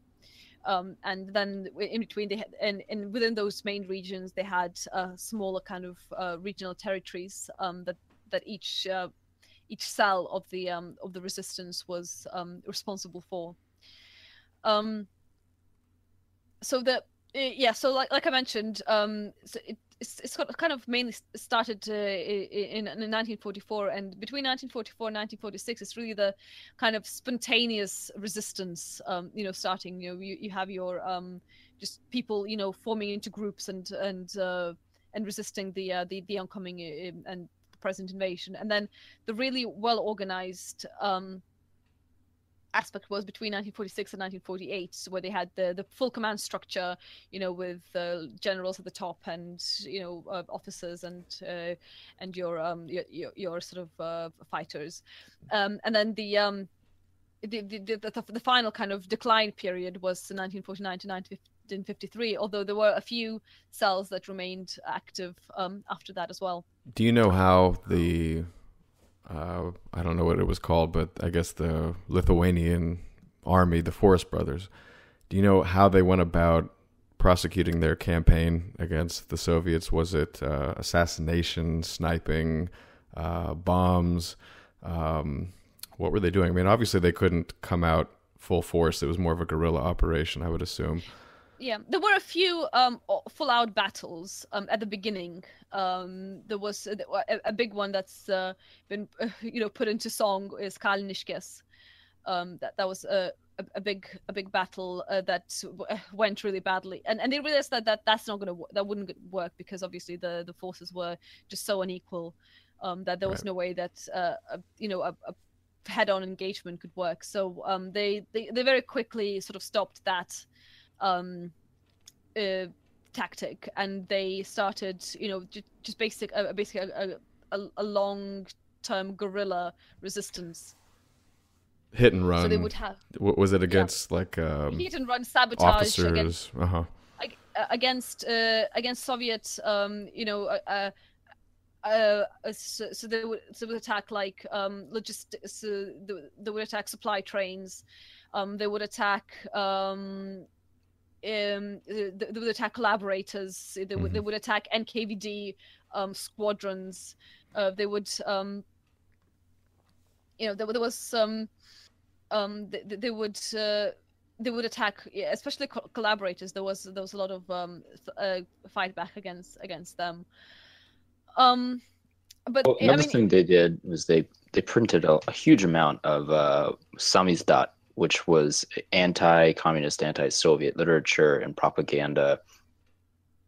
And on this quick point, Lithuania, I believe, over the course of the Cold War, produced the most samizdat material per capita than any other place under the Eastern Bloc. Yeah, the Catholic Church played a huge role in that. Actually. Yes. Yeah, there's a name of one, the Chronicle of the Lithuanian Catholic Church. Was the church allowed to exist during the communist period? It was. There was severely repressed. Obviously, a lot of the major kind of landmark churches and cathedrals were turned into art galleries and any sort of fedora atheist wet dreams. Basically, we talked about this in the last episode of Romania. The same process that underwent in Romania and North Korea and other places that the Soviets operated in. And Hank brought this up, the Anne Applebaum urbanization or systemization process, where they slowly urbanize and move everyone into the cities, and they get rid of village landmarks, and then they get rid of city landmarks, or just replace them. Yeah. And again, this is something that keeps repeating. Yeah. It's pretty sad. Mm-hmm. Yeah, I mean, for example, Soviet agents would stand outside a church and look at who's coming into the church to pray. And if you were maybe an official or, for example, a head teacher or, a university academic or something like that, you'd get you would lose your post if you were seen to go into a church. But the kind of the proles were allowed to keep their religion as long as it was kind of, suppressed. It's interesting because Lithuania didn't actually have a Waffen-SS corps the way that Estonia and Latvia had. And yet they seem to have the most success in combating the Soviets for the longest amount of time before all these movements were sort of swiftly put down. I don't know if we want to quickly get into how they were also how they played into the Western intelligence roles. Yeah, let's talk a little bit about that, because I think the biggest blow to the Lithuanian kind of the resistance was the realization that we were utterly alone, and that there was no help coming from the West, because that's what really kept people going, because they believed that they would be a relief from America. And there's actually a great movie called Utterly Alone, or Vienui Vieni in Lithuanian. It's very harrowing and really, really hard to watch, but it just tells the story of some of the main freedom fighters and how they and it really focuses on that idea that they were betrayed by the West. So were there attempts by, I guess, the leadership of the Force Brothers to contact, covertly at least, the Western forces? And I'm sure they were probably absolutely ignored. So I'll let you tell a story about that. Well, to set the stage really quickly, so in the late 40s, early 50s, the U.S. determined that the Baltic Waffen SS units were not the same as the German SS, and they did not determine them to be hostile to the United States. So they were already quickly setting the stage because they knew in Estonia and Latvia they had these former Waffen SS guys. Some of them were actually Germans still operating, and they needed people on the inside of the Soviet Union to do whatever bring back intelligence or just cause problems. So they actually made like little exceptions for these small Waffen SS groups because they were politically expedient. And there was the infamous Operation Jungle, which was the MI6 operation in Baltic states and Poland with the Forrest brothers and some other groups. And this was an attempt to work with the governments in exile from these countries as well as agents on the ground. And this is actually what sort of destroyed the Forrest brothers movement in the Baltic states and Poland. Nick can probably speak to this. The Cambridge 5, which was a NKVD KGB operation or counterintelligence operation against MI6. I don't know if you know too much about that, Nick. We're going to have a whole episode on the Cambridge 5, and it's going to be good. But for now, I mean, I'm not especially familiar with the operations in the Baltics. However, Kathy, are you familiar with this at all with respect to MI6 involvement? No, I had no idea. So this is new to me. So Operation Jungle went from 48 to 55. And basically they were training these guys, working with them through the UK and Sweden. And Cambridge 5 was correct me if I'm wrong, but it was these 5 infamous KGB infiltrators who turned over a ton of intelligence to the KGB through MI6. Yeah, Guy Burgess being the most famous of them. Right. He eventually defected to Russia and lived out his days there. So because of this, I'm just going off of the quick wiki on this, but 42 Baltic agents who were from MI6 in Sweden and the exiled Baltic states or governments were killed in the field due to like a massive Soviet counter operation because of the Cambridge 5 leak. And then even worse, I think some of them were flipped. And so this quickly precipitated the downfall of these resistance movements. And as Kathy was saying, they were very much alone after this leak, because then it was impossible for US intel to really help them very much. The eternal Anglo strikes again. Yeah. I'm confused. What are the British doing in Lithuania? It was just sort of anti-Soviet activities. They were attempting to train saboteurs, train intel operators, train people in production of Samizdat material, and it just failed spectacularly. Okay. And probably actually precipitated. This is the beginning of the, broadly speaking, the Gladio operations. They were pivoting very quickly to creating these various stay-behind units that could be activated in the event of a full-scale. This is the on-paper version of it. The real story is more complicated, but on paper, the idea was to create cells that could be activated in the event of a full-scale Soviet invasion. Mm-hmm. Yeah. I mean, so, with increasing infiltration and increasing betrayals and increasing kind of just the exhaustion and the attrition of it all, into the 1950s, especially the second half of the 1950s, it was really all over. I mean, the people did hold out. So the last freedom fighter was active until 1965, actually. And he shot himself when he was finally found out by the Soviets. His name is Antanas Kraujelis. So he was he was kind of the last active partisan. Yeah, so I mean, the fight carried on, and it was a huge cost of life and a huge cost of resources, and it's again another very important period in the kind of the ethnic consciousness of Lithuania. You know, it's knowing that we fought back for so long and against such great odds is just so important to us, you know, and it's just, I think, kind of reflects really well on us as people in that sense.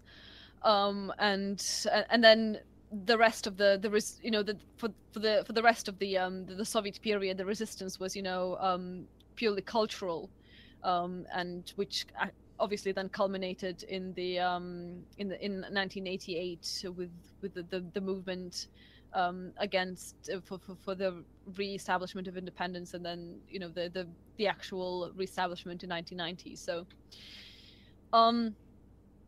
it was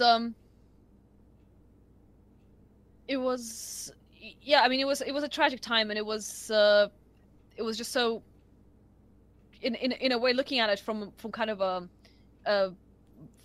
from a perspective, you know, 70 years on, it was just so futile. But I think if we hadn't done it, we wouldn't be the people we are. I think in that sense. I'm curious a little bit about how this actually went about for so long.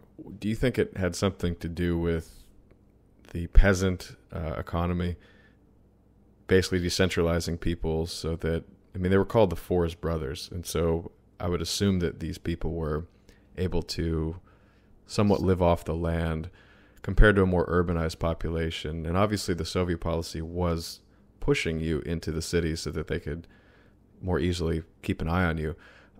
Yeah. But was this possible, do you think, because the agricultural economy and the population was spread out such that it wasn't so easily monitored and controlled? Yeah, I mean, the fact that you know, the vast majority of the population was rural, and that I think a huge part of the population was, you know, on board with them and supported them, really were the two big reasons why they were, you know, able to hold out for over a decade.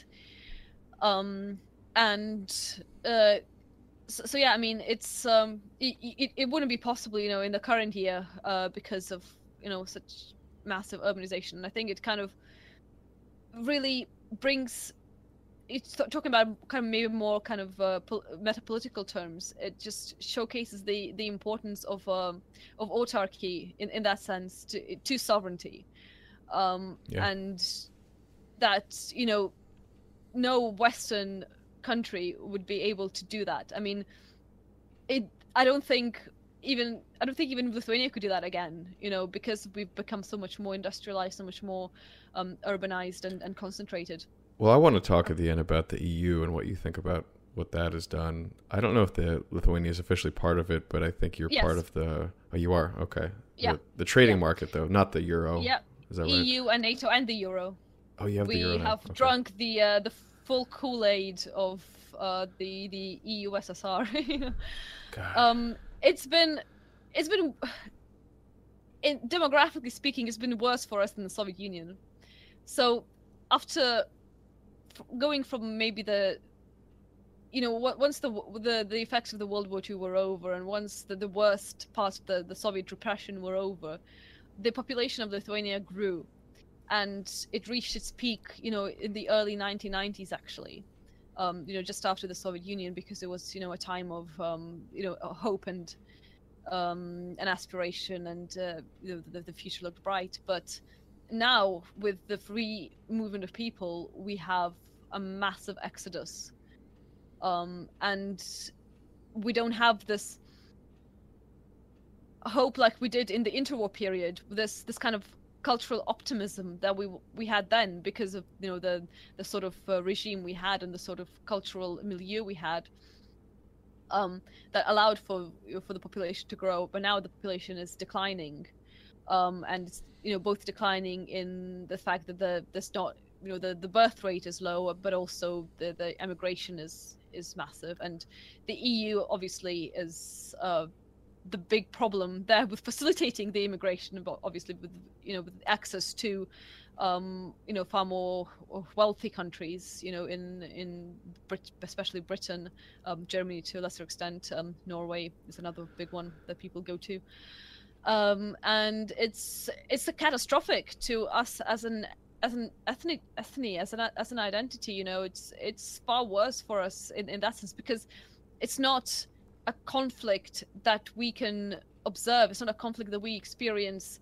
It's an existential threat, but a far more insidious existential threat. It's a threat of soft power. It's a threat of, come here and live the atomized, deracinated, fat, overfed Western life. After World War II, everyone who was not under Soviet occupation in Europe became American to a certain degree, and now that the Soviet Union fell apart, the rest of it is starting to happen, with a few exceptions. Well, the 20th century really does show that it is easier to fight the stick than the carrot. Yeah. Yeah, well said. That's a very succinct way of putting it. Yeah, well said. The only kind of white pill I have is the fact that there is a core in not only Lithuania, but in all the sort of post-Soviet countries that still clings to that ethnic identity, and we are inoculated against cultural Marxism in many ways, because we are naturally far more skeptical of what the government and the media tell you. We because the Soviets lied to us, so why wouldn't these people lie to us as well? Mm-hmm. And another pattern here is that it seems that people who've gone through, however you want to break it down, first, second generation communism, are more immune to third or fourth generation communism. Yeah, I think so. I think we're far. We have been inoculated against cultural Marxism in a way that I'm hoping will help us in the future. And if we could only close the borders, I think we could do well. Now, why is that not happening? I assume that's the case in Lithuania, because I think in Poland, and I know in Hungary, there is leadership that is resisting the EU's policy of accepting refugees, quote unquote, from parts of the Middle East and other areas. So the issue with that is, now officially we kind of bent over and took it, but there's the refugees don't want to stay here. You know what I mean? So we accepted what at the last count, maybe 100, and maybe 5 remain in Lithuania. So it's not a very rich country, and it's a short boat ride to Sweden, where they will give you everything your heart desires, including where them white women at. Sweden, yes. Sweden, yes. I mean, we don't have a welfare state. There's no Gibbs for them to get Lithuania, here. no. Exactly. So in that sense, there's not much point to kind of angering the hand that feeds you, because it's fair enough for Poland and Hungary to, and I completely respect what they're doing, but then on the other hand, they are taking all the Gibbs from the EU and then not playing by the rules. So if you are so independent and amazing and awesome, why don't you leave? And hopefully when push comes to shove, they will leave, and that will precipitate something great. I'm hoping and praying for that. Was there not, if I recall correctly, what's the U.S. military, the NATO presence? Well, yeah, that was going to be my next question, because the reason Poland is sort of stuck in the middle is because they remember what Russia did, and so they want to keep that. We have a NATO air base. Yeah, that's the thing. If you, the sort of the answer to the Lithuanian sort of westernized liberal establishment will give to any kind of pushback against the EU and against NATO will be, oh, you're a Russian shill, you're a vatnik, as we call them, and the Russia is this big boogeyman, and it's to an extent it's a real threat, and we are stuck in the middle. And do you remember when to be to accuse them of being a NATO shill, a DC shill? I mean, it's not. I mean, fascism itself is born out of a struggle against everyone. for Lithuania, it would be a struggle if fascism was to reemerge in some form. It would be a struggle against both Russia and NATO. Yes, well, absolutely. Yeah. It would be.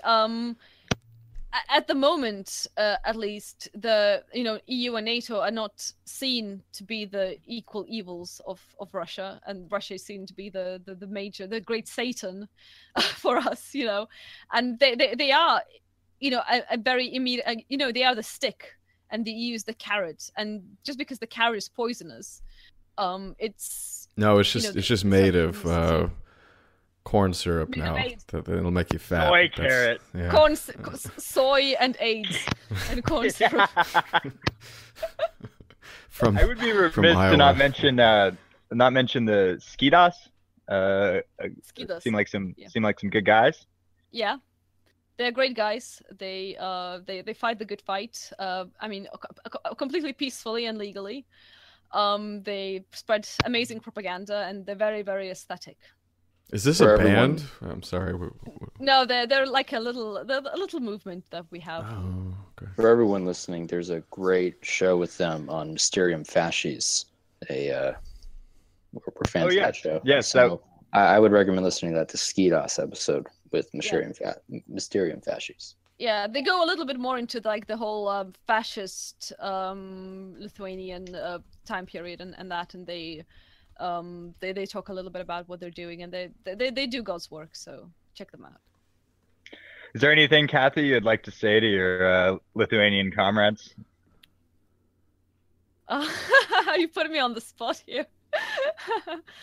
Well, I can say hail victory is all I can say that way. I think no matter the we will persevere. Whether if it's not us, it's going to be our children. But the important thing is to kind of live our principles and not take the black pill and not move to England, because fuck England. Yeah, there we are. I learned that the hard way, and I'm hoping that other people don't have to. Well, we can cut this out if you want, but I wanted to ask you about your experience there, if you can speak to that. Oh, okay, speak about. I'm happy to speak about that. I mean, my because England just left the EU, right? So officially, sort of, but right, maybe, exactly.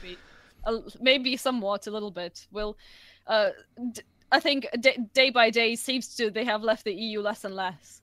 I mean, if I had to bet on what the status of England, of the UK will be at the end, it will be like an EEA status with maybe some minor immigration restrictions. So that might as well not have bothered.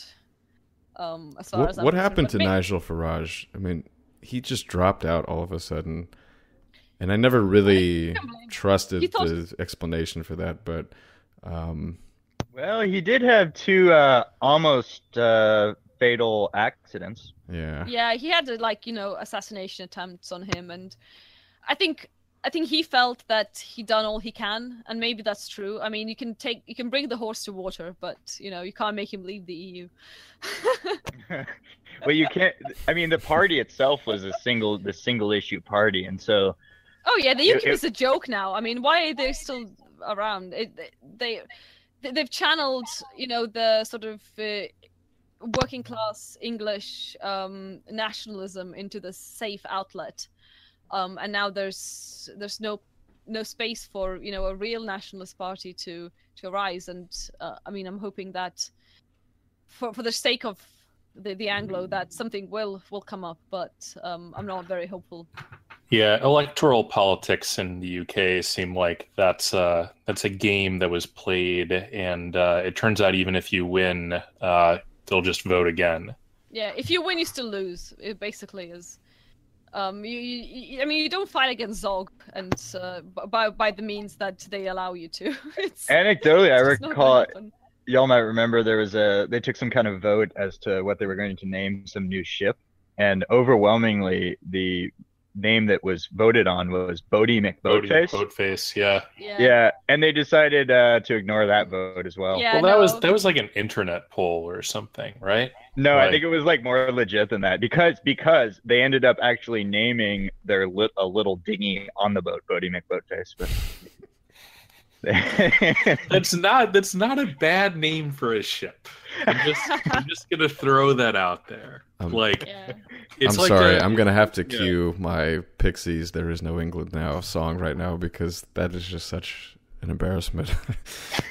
Well, it's like the culture novels. Ian Banks, like you want your ships named things that's like, oh shit, like because if it's like the HMS Indomitable, it's like, oh yeah, sure.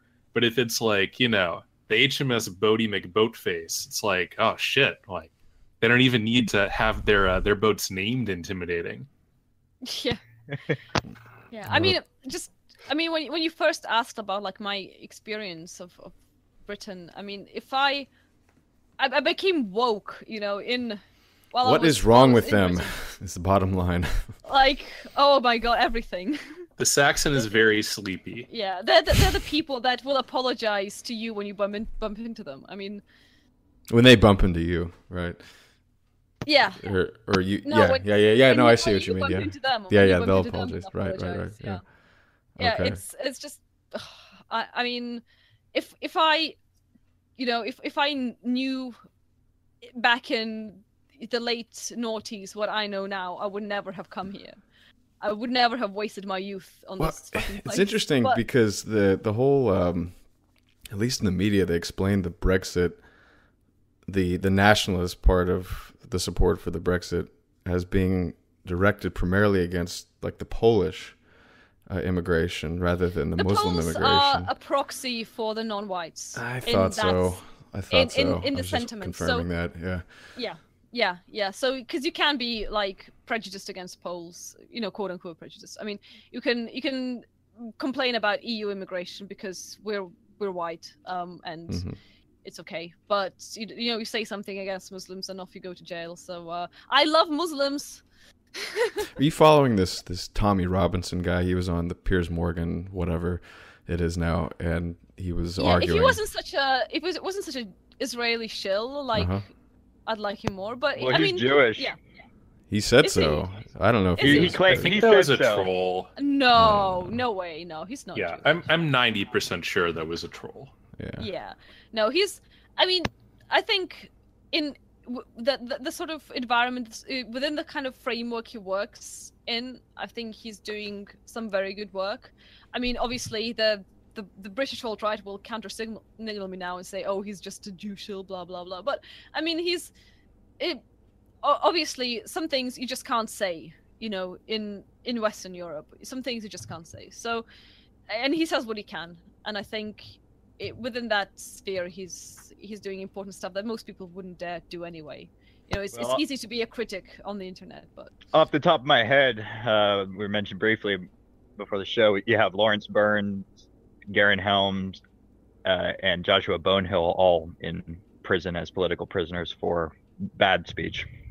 Yeah, and I mean, you get put in jail for putting a bacon sandwich by a mosque. I mean, it's what is that like? I mean, you had a podcast other than the Darwin Digest before that was in Britain, and it was, I think, speaking bad speak. Did you worry about that? Was there certain things you couldn't say that you wanted to? Yeah, I mean, obviously we kind of try to keep it within the within the confines of the hate speech laws. But then again, like the hate speech laws in Britain are just so vague that anything that a judge wants to be hate speech is hate speech. Yeah. So in the end, it was, I guess we just never got big enough to be a threat or something like that, I guess. And because we weren't, we didn't have our names out there. They thought maybe it's too much effort to deal with us while there's easier targets. So, what was the appeal of Britain to you when you first went there, or to your countrymen? Purely academic.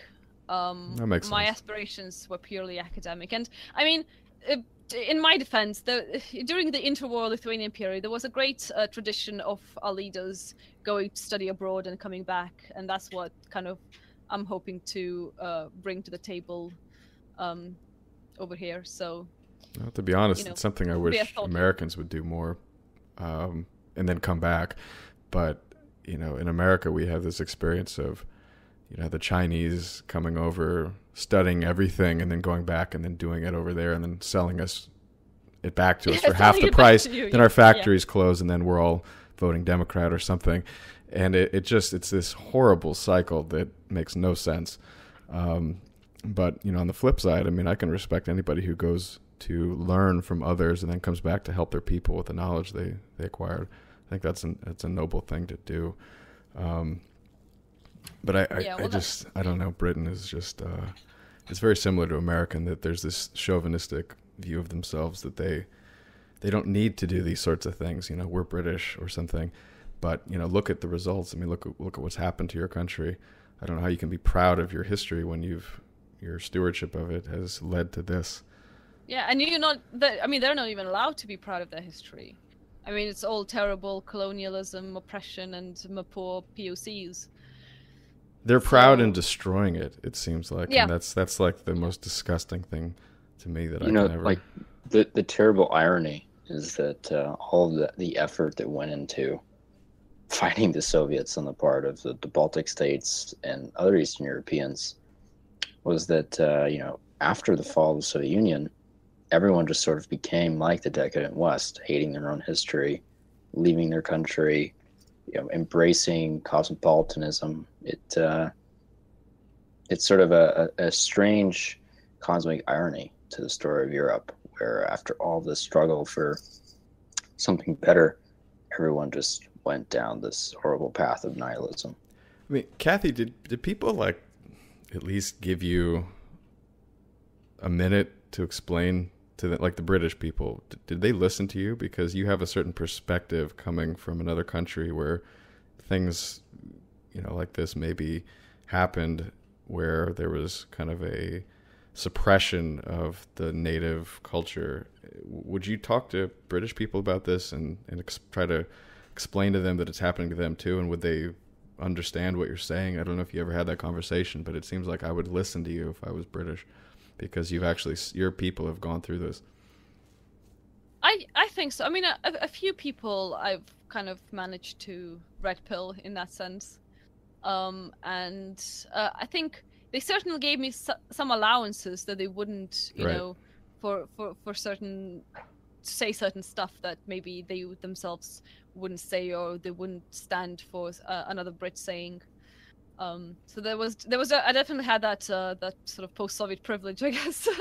Well, it's something that is real, because I remember watching I think it was like an Alex Jones Man on the Street interview, and they found this guy in New York, and he was either Russian or Ukrainian, and he was saying, guys, like Americans, listen, what I'm seeing, look, it's not, there's no KGB rounding you up, but the pattern of the thought and speech conditioning that is happening in America is very reminiscent of what I remember from the Soviet Union. And people, were like commenting on the YouTube video. It's like, wow, yeah, this guy, listen to him. Because, I mean, when you speak from actual experience, there's a lot of credibility there. It's unfortunate that other people don't want to seek that truth out more. Yeah, and I think, I mean, speaking about doing the jobs the natives won't do, I mean, the majority of skinheads in England are Polish. So that's interesting. Yeah, why is that? That's odd. I don't know. I mean, I don't know why the hell they're in England. Yeah, they seem to not have done maybe as well as other immigrant groups. I mean, compared to even the Pakistanis, probably. I don't know, but it seems like they typically did blue collar work. maybe not as much in the high end areas. And well, so I'll maybe... say one thing. I'll say the thing that when Eastern Europe are sending their people, in general, they're not sending their best. You have this kind of double, a layer of the majority of immigrants into the West, and the UK in particular will be the kind of the people who can't make it back home. And you get the little bit, you get the kind of more sort of academically, professionally minded people on the top. So, I mean, so in that way, I can understand the sort of dislike of England, of the English have towards Eastern Europeans, because the vast majority of Eastern Europeans here are really shitty people that, like, I wouldn't associate with. So... maybe that's why. But I mean, I don't know what this. I mean, you'd think skinheads would know better, but some people like. I met a number of Eastern Europeans, Lithuanians, and then Poles and people like that who became woke once they came here. In that sense, they got red pilled by being exposed to Western diversity and stuff like that. So. What is the ultimate lesson you would say people should learn from the story of Lithuania in the 20th century and your experiences in England, seeing sort of the downfall of the decadent Britain? What can we draw from this going forward in our lives? So I think the biggest tragedy of Lithuania in the 20th century was not having allies. And, we were quote unquote neutral before World War II, and look at where that led us. We ended up occupied under the Soviet thumb and things like that. So I think if we can kind of maybe draw a wider parallel to that, is that nationalists, and not only nationalists, but sort of all right-wing people need to have allies, and we need to make alliances and kind of maybe put aside sort of minor territorial claims, if you get the metaphor, and just try and present a united front against the bigger enemy. I think that would be maybe a lesson that you could draw from that.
Vakarykščio sapno ieškotų, tam labą naktį galim užtraukt.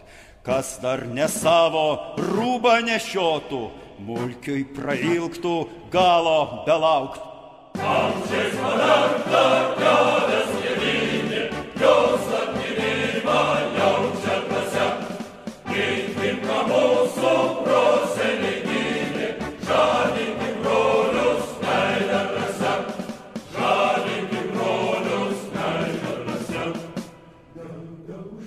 tamsi upės bėgimo, norint savaitų jį pamažu. Nesulaikysi naujo kilimo, nors į pasveikin tau ir baisu.